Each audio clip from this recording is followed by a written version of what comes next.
Sadhguru, there is a growing concern that we have become an intolerant society. Have we really become intolerant?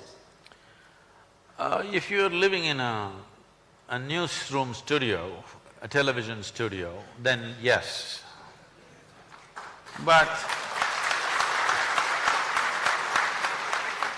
I have a huge access on a daily basis to the people of this country. I know this country by first-hand experience. I've traveled and still traveling the country and meeting all sorts of people, from tribal women to people like you.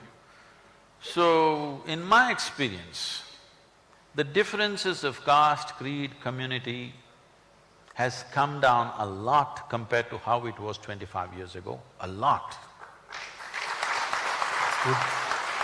That is a fact. But still, there are terrible things happening in rural India, still happening, still enormous discrimination.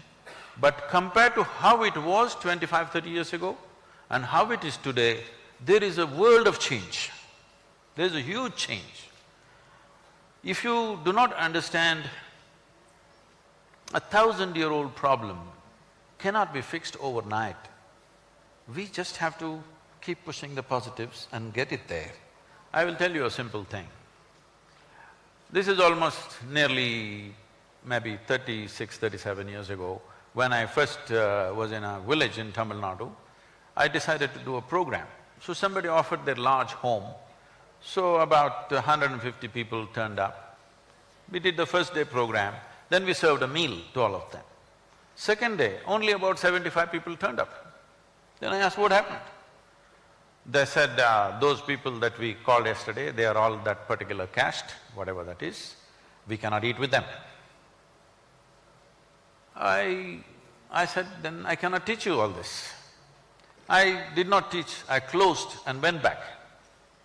Then when I went home and I thought about it, I said, this is a 1,000-year-old problem.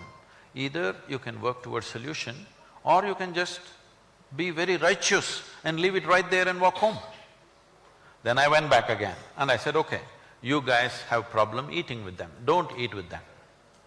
We'll just do the program. They said, okay. So we did the program. At the end of the program, I just devised simple games and made them all play together. They had no problem playing together because no scripture says you should not play together. So they all played together. That became the Gramotsav movement right now. Over 10 to 15,000 people participate in the finals of the game, where people gather in huge numbers in Tamil Nadu. Over 700 teams from across Tamil Nadu participate in this, men, women, children, all kinds of people participating in these games. These games have taken away the distinctions, because whoever plays well, that guy becomes the champion. It doesn't matter what caste or creed he belongs to. So you can see this, that this happened in United States. You hate the blacks, but you cannot help having Magic Johnson's poster in your bedroom. You can't just help it, because he's magic. So the same thing we did in a smaller scale in rural Tamil Nadu. Why I'm saying this is, this intolerance just going on, this about, many unfortunate sexual assaults and stuff happening, it's not happening new. Believe me, I've been in the villages and towns, lynchings, these things have always been happening, just not been reported, that's all. Why does this happen? You need to understand, we are not a state or a country which is ruled by law. It's only society manages its own law. Because there is not enough policemen, there's not enough infrastructure. In United States, the average time in which a police car arrives is 3 minutes and 20 seconds on an average. A policeman arrives fully armed. You think he's got only handgun. No, when he opens his boot, he's got a rifle, a high-powered rifle, he's got a shotgun, and sometimes some of them also have like a small Sten gun. 3 to 4 weapons he has, and 2 of them come, they could handle a crowd of 50 or 100 people. Here a policeman comes with nothing in his hands, no even lathi he doesn't carry, he comes on a bicycle. You don't expect him to handle a frenzied mob. Why is the mob frenzied? I've actually witnessed 2 lynchings myself. What? Yes. If you live in the villages of this country for 20 to 30 years, minimum 1 or 2 lynchings you will definitely witness. I was in my farm, where it's a very remote village. One day I just ride into this village and I see a big crowd. I park my motorcycle and I just go and see, they're just beating a human being like I've never imagined possible.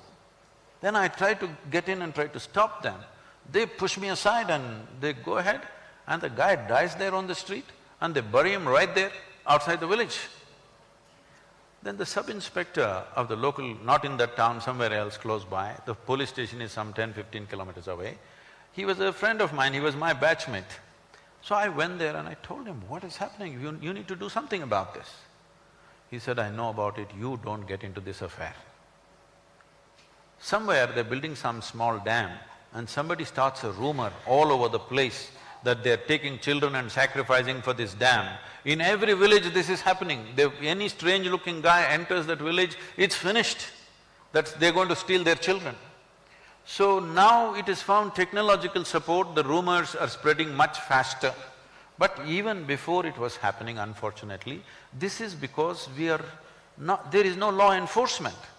This is the way mob enforces law, unfortunately. We need to change this means. It needs education, it needs evolution of the society, and it needs enforcement.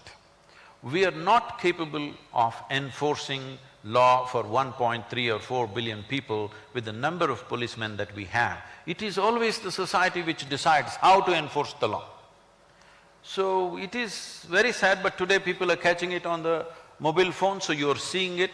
But I'm telling you, if you live in a village for 25-30 years, you will definitely see at least 1 lynching in your life, almost in every village. This happens, unfortunately. Yeah, we'll just ask. Kiran, would you like to ask Sadhguru a question?